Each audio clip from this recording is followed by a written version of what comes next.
All right, we are ready for Jeremiah chapters 10 to 13. And hopefully you have, if you want to follow the handouts, you've got one of those. If not, raise your hand and we'll get somebody to you with one of the handouts and questions also for next week. We're ready for chapter 10 now of the book of Jeremiah. Let's see where we are and where we're going. This is the outline we're following. We borrow from Wiersbe, 3 major sections to the book. We have the national section, the personal, and then thirdly, the international section. We're in that first section on the national section, and we deal with the nation generally. This is the condemnation section, and he deals with the nation as a whole. Then he comes back and deals with the leaders, and we'll start with the leaders in chapter 21. So that's where we are, dealing with the nation as a whole, and we're seeing that time and again thus far in these first few chapters. So here's what we've seen so far. We've talked about the prophet's call in chapter 1, the Lord's indictment against Israel, how they have forsaken him. That carries us from chapter 2 through chapter 3 and verse 5. Then there's this call for repentance beginning in chapter 3, going through chapter 6 and in verse 30. Now last week we started chapter 7, and 7 through 10 sets to itself, and we call that the temple message or the temple sermon. And so you may be reading from somebody's work, somebody's commentary, and they'll talk about the temple message or the temple sermon. They're talking about chapter 7, verse 1 through chapter 10 and 25. And you're looking for that in your handout. We looked for that last week as well. So this temple message started in chapter 7, verse 1, and it ends at chapter 10 and in verse 25. And so we're going to finish that temple message. And so what we've seen thus far in the temple message, starting in chapter 7, is we saw the false religion and its deception. We saw that they were trusting in the temple. We saw formalism as a problem, how apostasy had carried them away from God. We saw the prophet weeping because of their sin. And so we continue that thought in chapter 10 tonight and conclude that temple message. Now here's a summary of what we see in chapters 10, 11, 12, 13. You're looking for this in your handout as well. Chapter 10, though this is not the title we give to it in the outline, and I'm borrowing much of the outline, I'm rewording it and adding to it from Herkreiter's outline of the book of Jeremiah. But be that as it may, here's a summary of the chapters. What chapter 10 primarily deals with is the one true God versus idolatry. And so we see how fruitless and useless idolatry is in contrast to the powerful one God. And that's chapter 10. Chapter 11 starts a new section, which will carry us for several chapters, and we'll get to what that segment is in a moment. But chapter 11 talks about how Judah has not kept her part of the covenant. For more definition, we're not going to get into the definition of a covenant, but I refer you to the workbook online of Humphrey's workbook, and in fact, that's practically all that lesson was about, was the definition of a covenant. There's a need for that, and so, but I'm not going to get into that in our study tonight. But anyway, they didn't keep their part of the covenant. God made his promise. God kept his part, but they did not obey is the point. Chapter 12 deals with the wicked versus Jeremiah and how they were out to kill him. We saw that in chapter 11, and we see it in chapter 12 as well. And God's answer to Jeremiah's 2 questions, and we'll get to what those 2 questions were. And then God's going to bring down the pride of Judah. And some illustrations are given of that in chapter 13. So those things you are looking for in your study. Now, here's what we've seen and how chapter 10 fits with that. False religion and its deception is this temple message. And so we saw trusting in the temple and offering prayers and sacrifices are useless unless there's sincere obedience. And then we saw apostasy led them away from God to punishment. And then religion guided by their imagination of their own heart is a corrupt religion. And so now we finish this temple message with, it's not in man that walketh to direct his own steps. Based off of verse 23, probably the most quoted verse out of this whole section, particularly of chapter 10 anyway. So let's see what this is about. Let's work our way through chapter 10, and that finishes that temple message. And we may go back and talk about what was the point of the sermon. So picture this from chapter 7 through the end of chapter 10 as basically one sermon there at the door of the temple or the gate of the temple. And that's what it was. So here's the last leg of his sermon. He talks, first of all, verses 1 to 5, lean not learn not on the way of the heathen and their idols.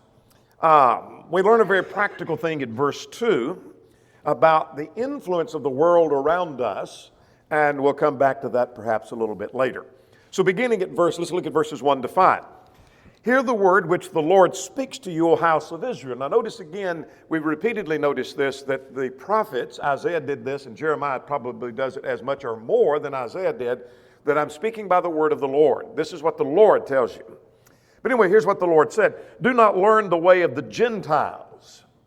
You might underline that. Don't learn the way of the Gentiles. When you learn their ways, I don't think he's saying don't be familiar with the sin they're involved in so you can avoid it, but don't learn them in the sense that you learn from experience. Don't become a part of that.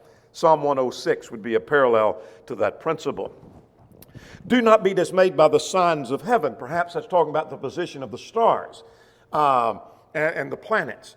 And so don't be dismayed by the looking at the heavens, the stars of the heavens, which they worshiped, we saw in our study last week, as part of their idolatry. And the position of those and the movement of those dismayed them if it's in the right position, etc. So don't learn the ways of the Gentiles. Don't be like the heathens. For the Gentiles are dismayed at them. And then he talks about the custom of the people. Now you had a question, not in your handout, but in the questions, of whether Jeremiah 10 is a prophecy against man's use of the Christmas tree. I don't know if you've heard that or not, but there's nothing wrong with someone who wants to oppose having any celebration, non-religious celebration of Christmas, but those who do that sometimes think Jeremiah 10 is a prophecy of the Christmas tree. And I've heard that argued several times. And obviously it's not, because this is dealing with idolatry, and that's the basic answer to that. So let's notice beginning at verse 10. One cuts the tree out of the forest, and he takes the axe to it, and he decorates it with silver and gold. Verse 4, speaking of and they secure it and fasten it so it will topple. Think about the fact that they've got to secure their God and make their God secure so that the God doesn't fall over. And they cannot speak. Verse 5, they must be carried. They cannot go by themselves. Do not be afraid of them. In other words, don't be afraid of these idols and fear what they might do, because they can't do evil or do good either. And so here is the vanity of idolatry. Now, verses 6 to 16 talks about the one true living God here. And you're looking in your handout for 6 characteristics of this one true and living God, and I'll call those out as we go along. Inasmuch there is none like you, you are great, and your name is great in might. Then here's the first thing you're looking for at verse 7. He's said to be the King of the nations. In other words, he rules in the nations and the kingdoms of men. The idols don't do that. So here's the point of Isaiah 10, is to show the greatness of the one true God in contrast to idols that have to be carried.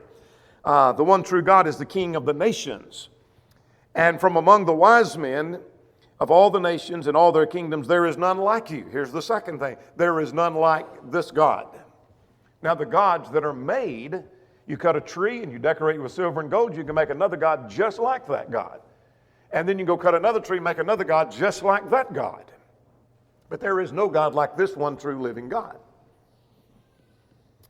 Now verse 8, now this is not one of the 6 things, but let's stop for a moment, verse 8. But they are altogether dull-hearted and foolish. A wooden idol is a worthless doctrine.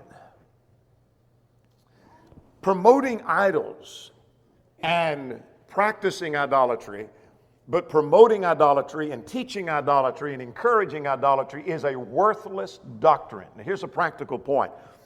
Any doctrine that is false is a worthless doctrine. Any doctrine that's false is a worthless doctrine.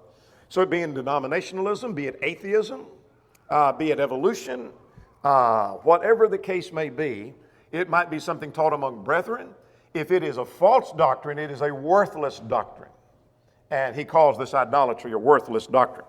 Here's the next thing you're looking for. The third you're looking for is at verse 10.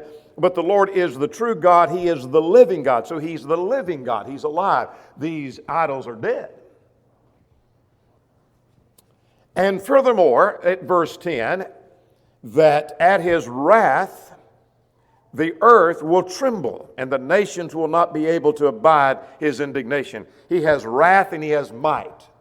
The idols have no wrath, and they don't have any power.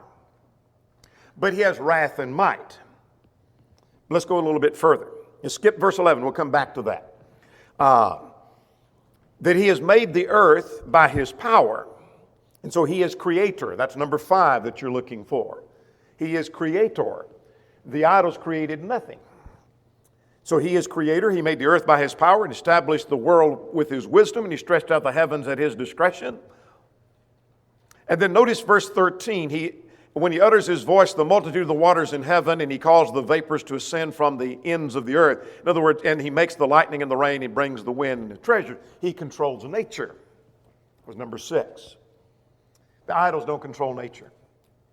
So you have these 6 contrasts that are given concerning these idols. Now let's go on down and get to verse 16. We'll come back to verse 11.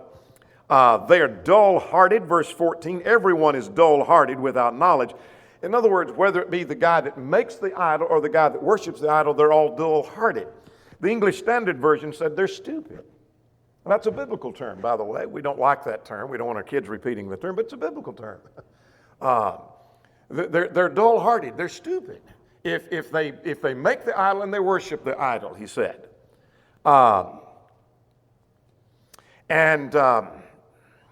Let's see if there's anything else I want to mention down through verse 16.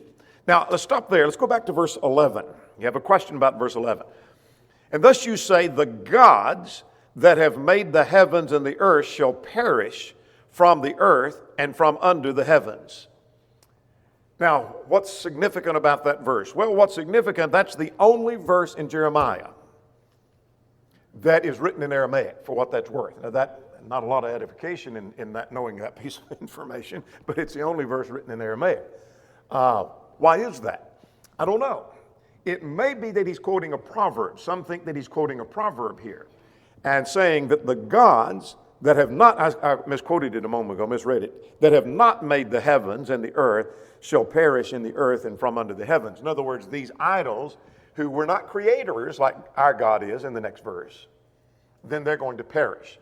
And it may be a quotation from a proverb that was written in Aramaic, so he quotes in Aramaic exactly as it was written. I don't know that for sure, but that seems logical. All right, now let's talk about serving another God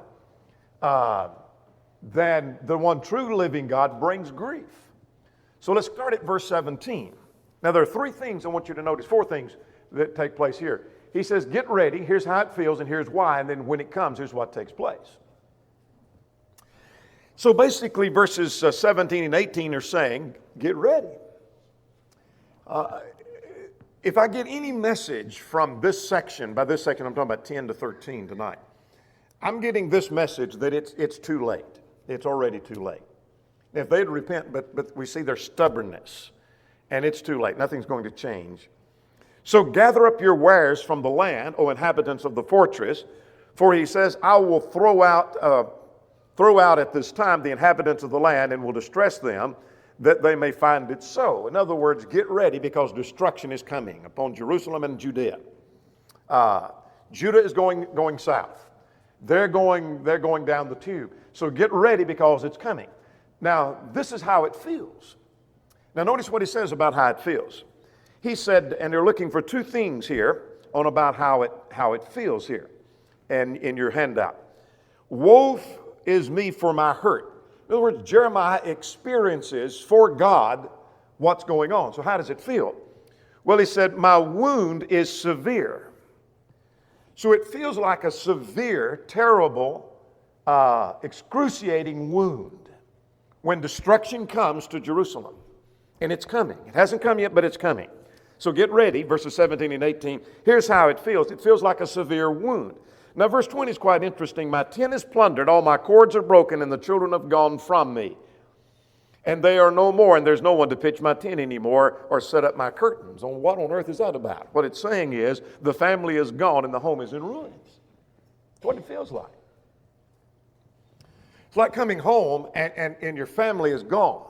They've left you or they're dead or whatever. Your family's all gone and your home is in ruins. How would you feel? That's what it feels like when this destruction comes. So those are to illustrate a severe wound and the family being gone and the home in ruins. That's what it feels like. Now, why is this going on? Look at verse 21. Now, this is most interesting to me at verse 21. We're going to see a more detailed picture a little bit later. But in verse 21, for the shepherds have become dull-hearted.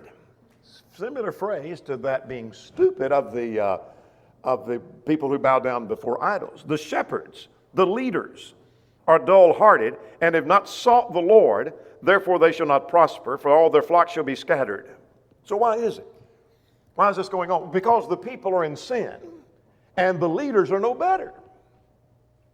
As the leaders go, so go the people.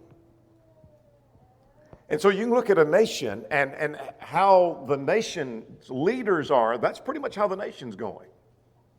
You can look at a church and how the leaders are, that's how the church is going. You can look at a family, how the leaders in the family, how the parents are, that's how the family's going. If things are going south, then probably the whole thing's going south. And that was going on in Judah. Now, verse 22 to 25, we're going to put one of our favorite verses in its context. Not that you've ever heard it quoted out of context or abused, that's not the point. But what was it saying in its context? We'll see that right here. In 22 to 25, when it comes, in other words, when this destruction comes, look at verse 22. Destruction is going to come from the north. Behold the noise of the report and a great commotion out of the north country. What's it talking about? Babylon. You say, well, Babylon was over to the east, I thought. Yes, but it comes across the Fertile Crescent and invades from the north. So Babylon was always said to be coming from the north. And so Babylon is coming in and is going to invade and going to take you. What else is going when it comes? It's going to come when it comes. It's because of the failure of man's wisdom. Now, you remember last week we gave emphasis the futility of man's following his own thoughts and his own imaginations of his heart.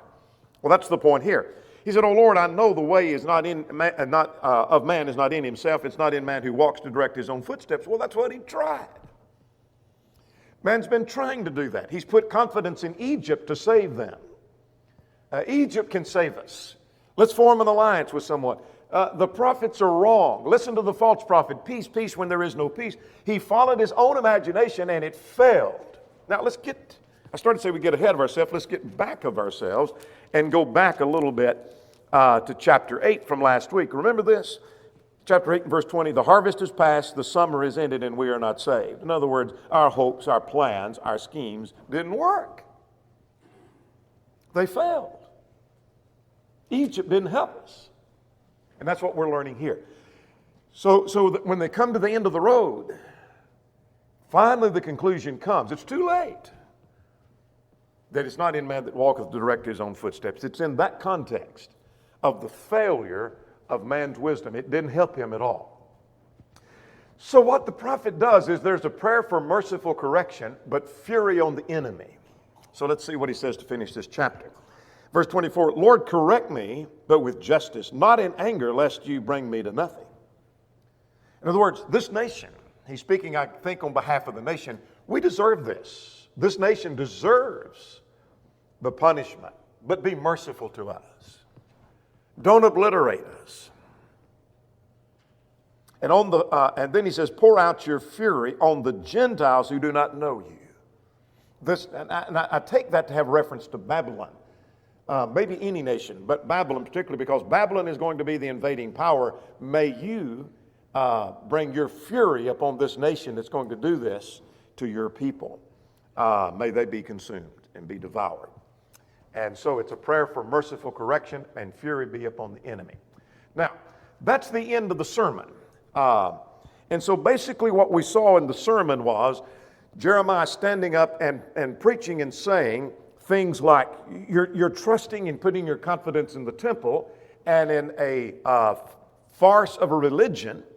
That was the first point he made. Then he talked about how you've left God and headed toward punishment. And then he says your religion that's guided by your own imaginations is wrong. And then he ends in chapter 10 showing here's the futility of following after idols. And what a sermon that was. And indeed, it was a powerful sermon. Now let's go to the next section now. And that is the consequences of Judah's rejecting God's covenant. Starts at verse 11 and goes through 20. And that'll be the end of the nation generally. Then he turns in chapter 21 to the leaders. So here's what happens. Chapter 11, here's the three things that are going to happen for the rest of our study tonight. We're going to subdivide that a little further. But we're going to see Judah has been unfaithful to the covenant that God has made with them. Judah's been unfaithful. Let's get the first 17 verses now and go to chapter 11. So what is chapter 11 about? You're looking for this in your handout. Some think that this is at the time when Hilkiah found the book of the law in the temple. And that's recorded in 2 Kings chapters 22 and 23 and 2 Chronicles 34. And I'm not going to take the time to go back and trace that. You can do that in your own time. And I say some think that. This may refer to that. Can I prove that it does? No. Can I prove that it doesn't? No. It very well may be, and I'll leave it at that. That's as far as that needs to go, probably. Let's talk about they're reminded of the words of the covenant, verses 1 to 8. There again, the word of the Lord came to Jeremiah. And he tells him, hear the words of the covenant. And I want you to give emphasis, and you might underline the word obey or a similar word, because this basically is what 1 to 8 says. You were supposed to obey the law. That was part of the covenant. And you remember in Deuteronomy, there was the reading of the law, and there's the blessings and the curses, and the people say amen. Remember that? That if we obey, here's the blessing. If we don't obey, there's the curse. And the people said, amen. All right. Well, notice at verse 3. Thus says the Lord God, cursed is the one who does not obey the words of this covenant, which I commanded your fathers, saying to them, obey my voice and do according to all that I command you. And I will be your God and you'll be my people. And I will establish you. Here's something I'm learning from verse 5. They had every opportunity. They had every opportunity, just like we do. They had every opportunity that I may establish the oath that I sworn to them. And then I answered and said, so be it, Lord. Look at verse 6, at the end of verse 6. The Lord had said, proclaim these words and say to them, hear the words of the covenant and do them. Now, notice at verse 7, God had said, I sent prophets to you. I'm paraphrasing. Rising early and exhorting you, obey his voice. He said, I sent prophets. And that phrase of rising early, we talked last week, that gives the idea of the urgency and the importance of the message and the eagerness to deliver that message. I sent prophets rising early to tell you. And then again at verse 8, yet you did not obey nor incline your ear. You didn't obey. You didn't keep your part of the covenant. Now, beginning at verse 9, Judah has turned back to their iniquity of their fathers. Let's look at 9 and 10. They turned back to sin. Look at verse 9. A conspiracy has been found among the men of Judah and the inhabitants of Jerusalem. A secret thing has gone on. A secret plan has gone on among them. They have turned back to the iniquities of their fathers who refused to hear my words. They went and acted just like their fathers did. And they refused to hear. Now this gets interesting. What he's saying at verse 11 is, surely I'll bring calamity upon them. It's getting late. In fact, it's too late. It's so late that God's going to bring calamity from which nothing will save them. And he lists three things. You're looking for this in your handout. There are three things that he says are not going to help you at all. Here's the first. He said, and though they cry out to me, I will not listen to them. It's too late. When calamity comes in and when Babylon Nebuchadnezzar comes in and starts taking the city, they can cry to me all they want, and they can pray to me all they want, and it's not going to do any good. It's too late. It's too late. You know, the Lord's coming a second time, and there may be some who are going to cry out to the Lord, and it's going to be too late. It's going to be too late. Secondly, their prayers to their idols. Then the cities of Judah and inhabitants of Jerusalem will go out to their gods whom they offer. For according to the number of your cities were your gods. In other words, and according to the number of the streets of Jerusalem, as many cities as were in Judah and as many streets as there were in Jerusalem, you had that many gods. You had all kinds of gods. You go pray to those gods now when destruction comes. It's not going to do you any good. It won't save you. It's too late. They can't save you anyway. Verse 14, here's the third. Therefore, do not pray for this people or lift up a cry of prayer for them. I will not hear them in the time when they cry out because of their trouble. Because of their trouble suggests that there is no repentance. So what are the three things that are not going to help? Their prayer to their gods, and your prayer for them. They don't need you praying for them. No need you praying for them. You have a friend or relative that is dead set and determined to follow after sin, and they're plowing as fast as they can go into sin. You can pray that they may learn the gospel, but praying and begging God to forgive them is useless. God ain't going to listen to that. It's too late. All right. Now, let's start at verse 15. They rejected God, and now they face doom. But a colorful picture is given here. He said, in verse 15, what has my beloved to do in my house? That's a powerful question. In other words, why bother? Why bother going to the house of God when you're bowing before idols, when you're in sin? I wonder that sometimes when people are practicing sin, living in adultery, or maybe they're lying or they're guilty of drunkenness, and yet they go to church on Sunday. My question is, why go to the trouble? Why bother? That's what he's saying. Why bother go to the house of God? And having done lewd deeds with many. You're going to the house of God and committing lewd deeds. Why? Why bother? God had made them like a green olive tree.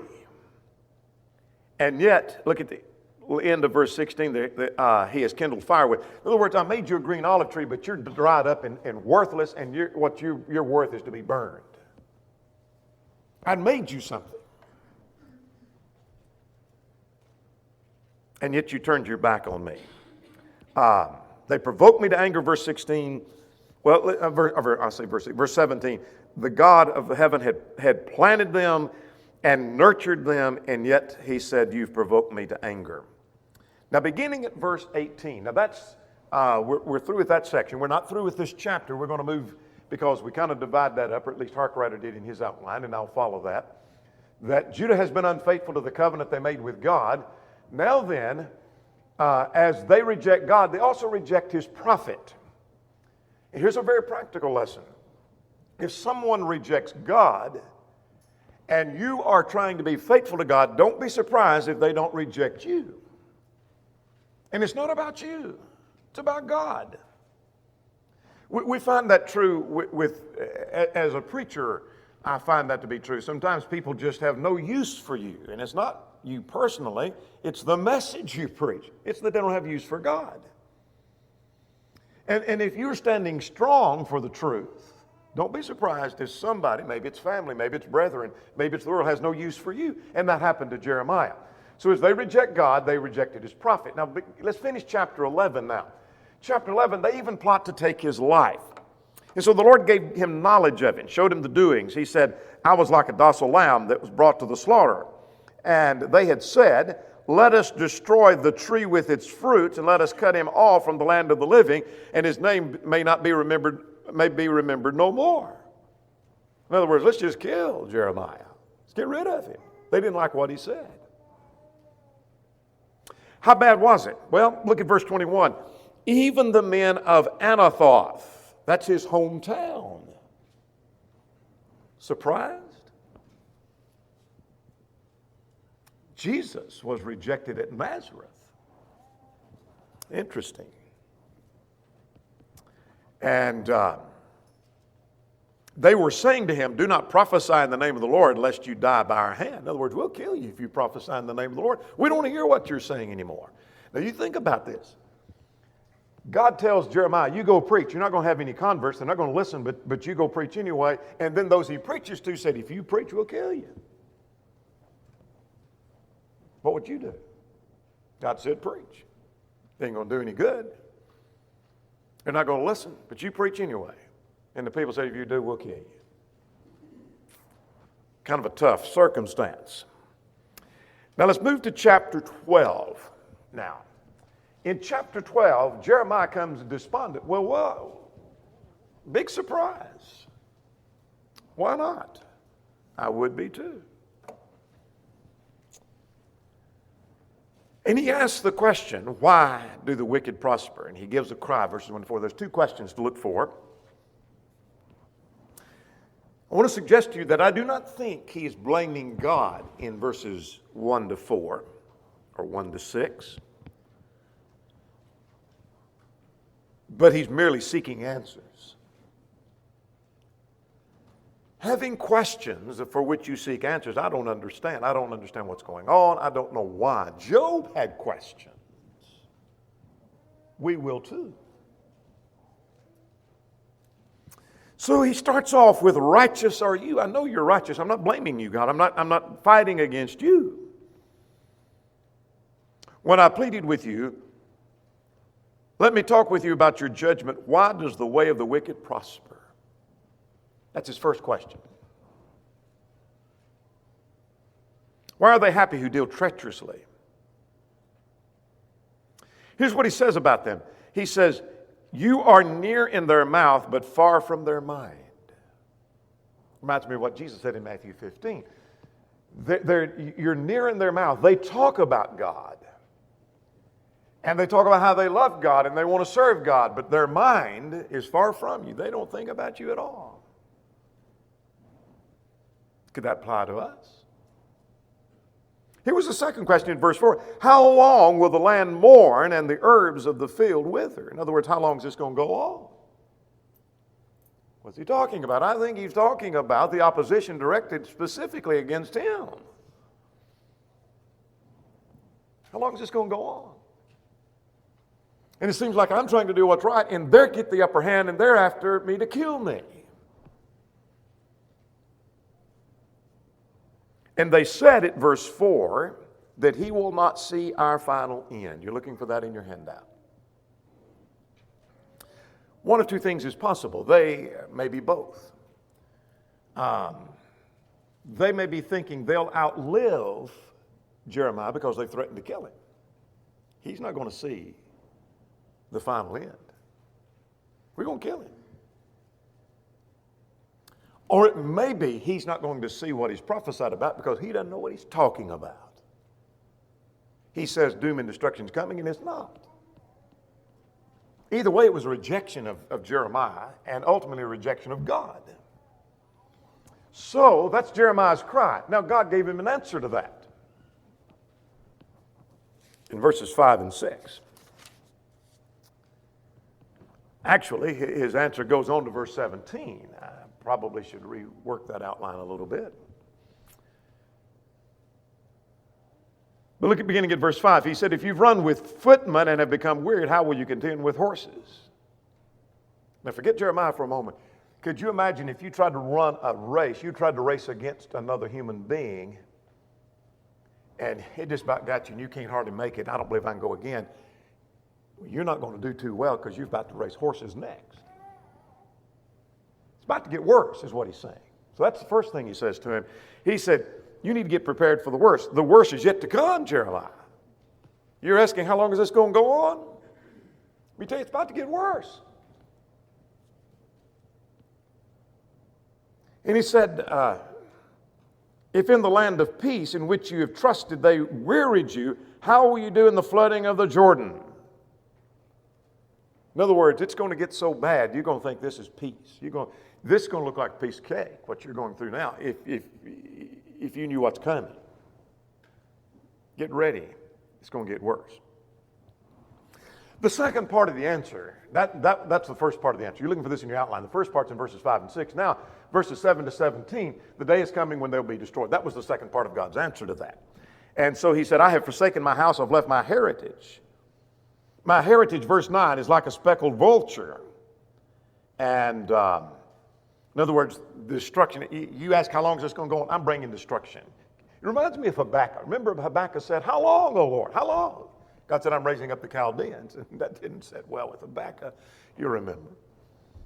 But God used the Chaldeans, the Babylonians, to bring this on. But nonetheless, he had the same question. Now notice at verse 4, many rulers have destroyed my vineyard. The rulers or pastors, the King James says, may refer to foreign rulers. Humphrey suggests that's the case in his big work, that is his big commentary. not the little workbook you've got, but probably refers to foreign leaders. But interesting, verse 11. I don't know if I asked you a question about this. Yeah, I did. How bad did the opposition? No, that's not what I'm looking for. I meant to ask a question about this. But nonetheless, I did ask a question about this on chapter 12. Destruction is coming because, and here we are at verse 11, they have made it desolate. It mourns to me, the whole land made desolate, because no one takes it to heart. I like the New Century rendering of that says, because no one who lives there cares. That's interesting. They've been going into sin. They've been going after idolatry. The prophets warn them. They don't pay any attention, and nobody who lives there cares. Now that'll come back to us in lamentation before it's over. No one seems to care. That's interesting. If sin rises up in our midst, is there anybody that cares that it goes on? Does anybody care? There's churches where nobody cares. If false doctrine is being taught in some churches, nobody cares. There's nobody there cares. Interesting. All right. We're looking for a passage dealing with the Messiah. And so that's verse 15, 16, 17, that section, particularly verse 15. The prophets always preached a message of doom and then are smite and heal. That is, God will smite a nation and then heal a nation. And that's basically what verse 15, God's going to destroy the nation, and then there's going to be a remnant, and he'll bring them back. So it's a prophecy of a remnant, but I take that also to be messianic. So you're looking for that messianic verse. It could be verse 15, 16, 17, whatever. All right, that gets us through chapter 12. Now let's go to chapter 13 to wind this up. So as they rejected God, they rejected the prophet as well, and that caused great consternation for Jeremiah. Why is this going on? God said it's going to get worse. It's going to get worse. I'm going to punish them. You wait and see. Now, chapter 13, God's going to mar the great pride of Judah. If we've seen anything, we've seen the pride of Judah. And so God's going to mar them. And so here's the linen girdle and the broken bottles that symbolize their pride. So we have two things we can cover rather quickly here. The first is the linen sash, a girdle or a belt. As we may think of it, they would hold the garment up. An upper garment, as they would tie it around their waist. So this is interesting, the obedience of Jeremiah.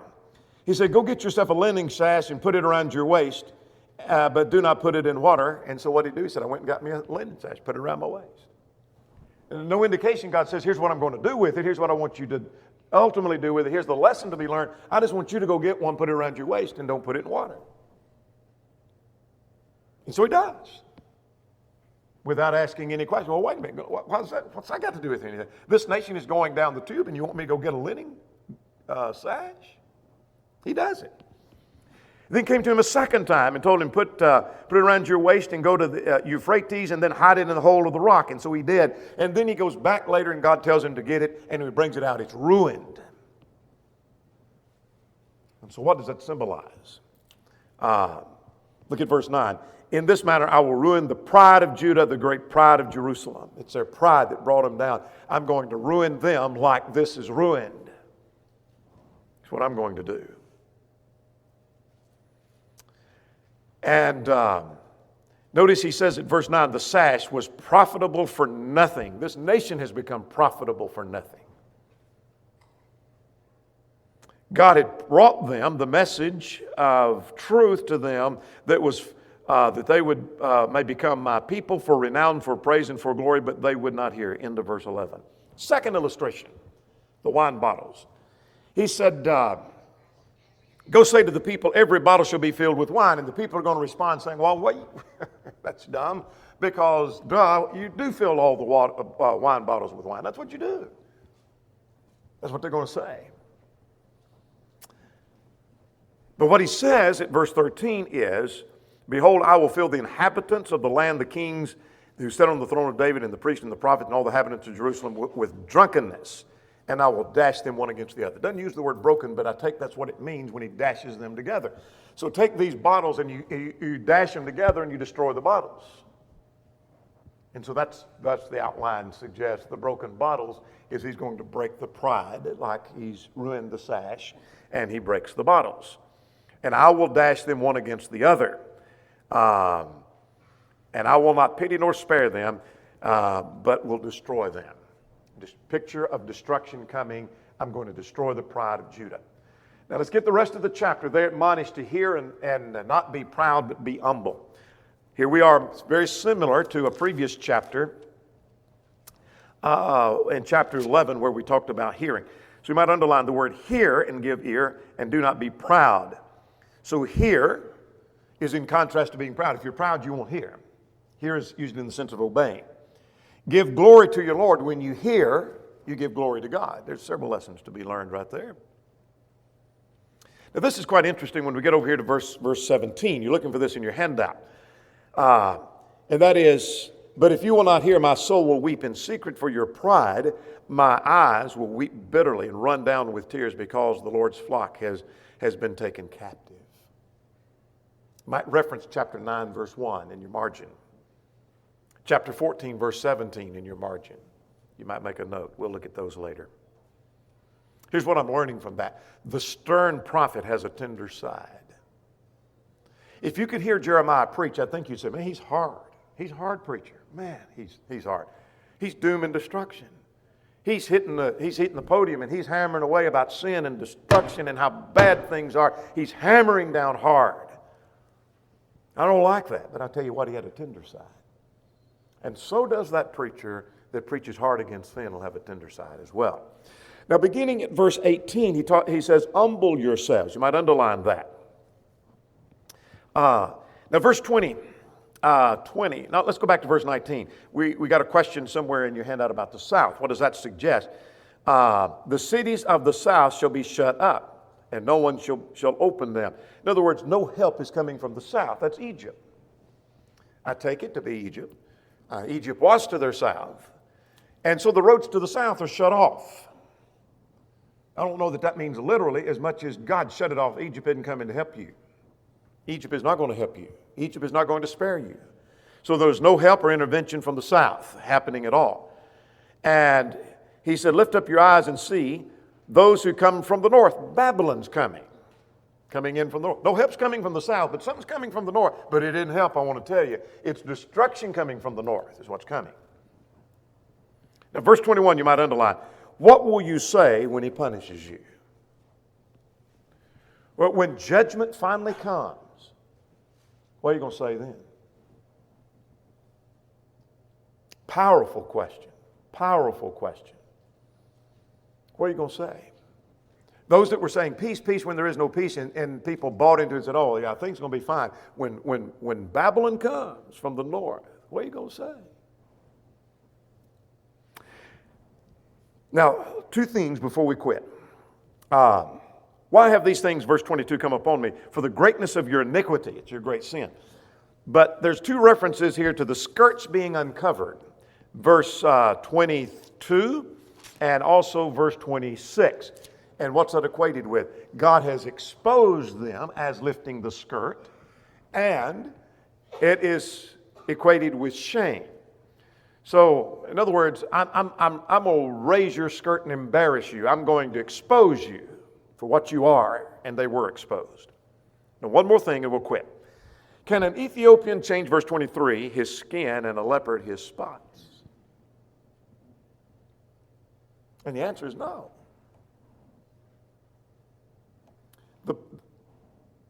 If that can be done, then may you also do good who are accustomed to doing evil. Judah has been set on doing evil. And the chances of them doing good are as great as the Ethiopian changing the color of his skin or the leopard changing his spots. It ain't going to happen. So what's it talking about? It's talking about them being stubborn. There is no turning. There is no change. Doesn't mean they couldn't change. It's just saying, When the Ethiopian changes the color of his skin and the leopard changes his spots, that's when those who are set toward doing evil will start doing good. It ain't going to happen. It's too late. It's over. Punishment is coming. And let's end with the question of verse 21.